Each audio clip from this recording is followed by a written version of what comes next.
Yo, what up, YouTube? All right. So first off, it's Monday, so we better be good about that. So I'm gonna talk a little bit on a psychology topic. This is one I actually find really interesting. That my knowledge in it is really more experience than actual books and all that. But experience can come a lot. So basically today we're gonna talk about coping mechanisms and kind of where they come from and what they are doing and why you gotta stop letting them take over, right? So here's what typically is the deal with coping mechanisms, right? Coping mechanisms usually kick in times of crisis or times of pain, right? Because what happens is that the mind has to defend itself against any pain that it possibly can, against any sort of threat. And when that pain and that pain and that misery starts to come, coping mechanisms are going to kick in. Now, usually in what situation is a coping mechanism going to kick in? Now, I'm going to kind of give you like a situational example, right? And I have something written here, so I'm going to read it, and hopefully that will give you like some insight on where we're coming from. Coping mechanisms are a way to alleviate yourself from the pain that you experience. They save you from having to suffer the misery of having to face a failed need met, right? So we attempt to unwant and unneed what we ask to have in our lives, and we essentially starve ourselves emotionally to spare ourselves of the pain of having to see that we were taken from it at one point. What does that mean? So you notice I was talking about unwanting and unneeding something that you've asked for, and how it's coping with that pain of seeing yourself not be able to have it. You ever meet people who tell themselves like, oh, I don't have friends, I'm not meant to have friends, or oh no, I'll never get love, I'm just not meant to have love, I'm not good at love, oh, I'll never get money, my jobs just never give me anything, I'm just not meant to be rich. You ever meet people who say things like that? It's a coping mechanism, right? There's various forms of coping mechanisms that take place, but the specific one I'm going to talk about is one, I don't know specifically what it's called by any means, but it's the one where you attempt to basically convince yourself that you don't actually need or want something in order to continue to get by, right? And what that does to you is that you'll convince yourself that, hey, I don't need people in my life, I can do it on my own, right? Or I don't need a girlfriend, I got myself. I don't need love. I'm not meant to have love and stuff like that. I'm not meant to have a car, whatever. I'm not meant to have I'm not meant to have people who listen to my problems. I just got to handle it on my own, right? It's a coping mechanism. You try and alter the story in order to basically, it's like replacing, like, you ever starve off of food, right? You're emotionally starved when you find out that you can't get what you want, or that what you wanted was taken away from you, or what you need isn't being given to you. So when that's happening and you're starving, you're gonna find a way. You're gonna tell yourself something in order to make sure that you can continue a little longer, right? But all that's going to happen in the end is that starvation is gonna get stronger and stronger and stronger, and the mind, because it notices that, it's going to have to try and cope more and more and more. So the story becomes more powerful and becomes much more detrimental. And I'm going to tell you why it's so detrimental to let these coping mechanisms get the best of you, okay? And it's natural. It's not but it's going to happen. It's just a part of what you do. It's the reason why so many of our philosophies, where we're like, oh, we don't trust people, don't trust nobody, or, don't let nobody in that easy, don't ever let people know your deepest secrets and stuff like that. It's like, as a defense, because at some point maybe your trust was betrayed, because at some point your deepest, darkest secrets were let out to the world, right? It's moments like that cause those coping mechanisms to kick in and say, okay, I can't rely on this to be done for me, so I just need to unwant it if it's never going to come to me. And what happens there is that because of the emotional attachment that comes from that need and that want, right? Because there's an energy associated with you getting those things, and because you tell yourself you don't need those things and you starve yourself, you become empty. You allow a void to form up in yourself, right? You allow now, like, let's say your heart, man, it's just like, they just imagine, it feels like a hole is inside of you, and what you're wanting and needing isn't being given to you. So what happens is that you feel completely void, like there's nothing there. And you basically have to try and convince yourself that you don't need to actually do anything to fill that void. You just try and basically, it's like basically popping pills, trying to move yourself away from the problem, so that way you don't have to continue it. But here's the thing, dude. If you continue to emotionally starve yourself, you continue to remind yourself, oh, I'm not meant to have this, I'll just unwant it. You can't unwant or unneed anything. It is the essentials to your life. You can't unneed food. You have to have food to survive. You can't just unneed water. You need water. And you can't unneed your emotions. You can't unneed your emotional needs, because there's certain energies that you are looking for. There are certain things that are in alignment with what you want. And because when you get those negative emotions, you become out of alignment with what you want, right? So a coping mechanism is meant to replace it without actually taking action to go again into getting what you want. What's a great example is heartbreak, right?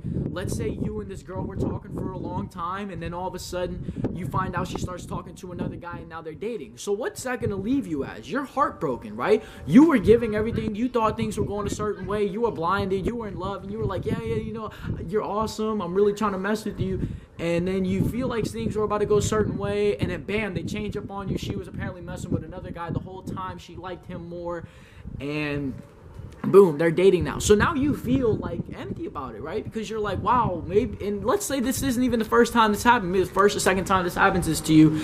So now you're in a position where you believe that, oh, I'm just not meant to have this shit in my life at all. I probably shouldn't be asking for this because it's never going to be given to me in the first place.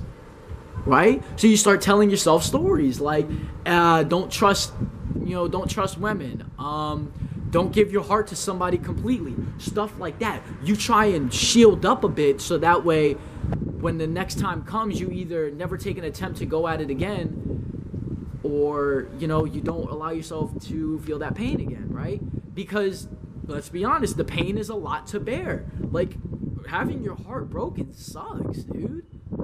So that coping mechanism is a way to alleviate you from that pain. When you're telling yourself these stories, that's your mind trying to get you away from feeling devastated about not getting what you need, right? Starvation sucks. When you're hungry, what do? You get real angry. You get real mad. You're like, I need some food. You go off on people, right? The same thing when you're emotionally starved. The pain is way too much for you to bear at times, so what happens is that you listen to your mind, you listen to that coping mechanism, and you run the other way. You run a different direction as long as you don't have to think about the pain.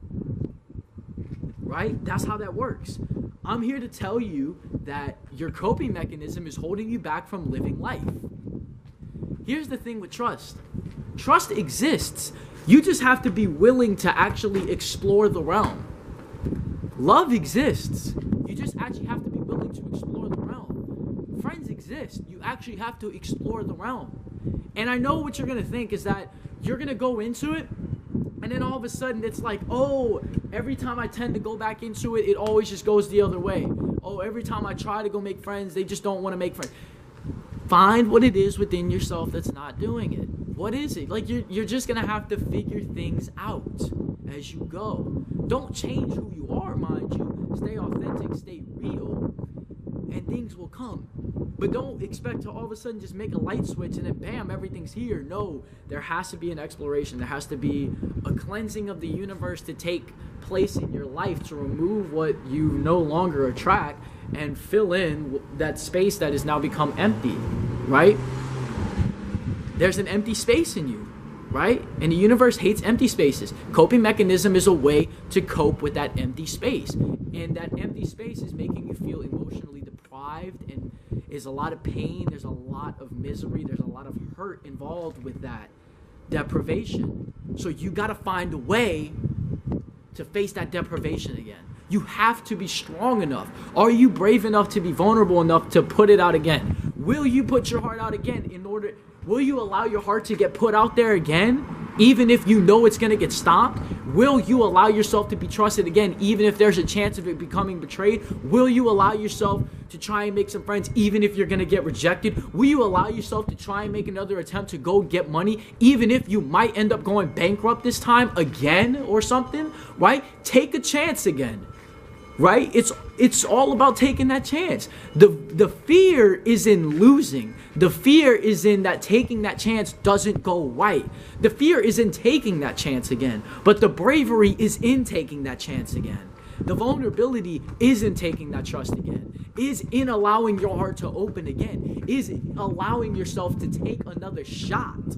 That's what coping mechanisms won't do for you. That's something that has to be faced with true vulnerability and true courage to say, I can do this again. If it hurts, if it gets me again, oh well. Feel the pain that comes with it, and then once it's time to go again, go again.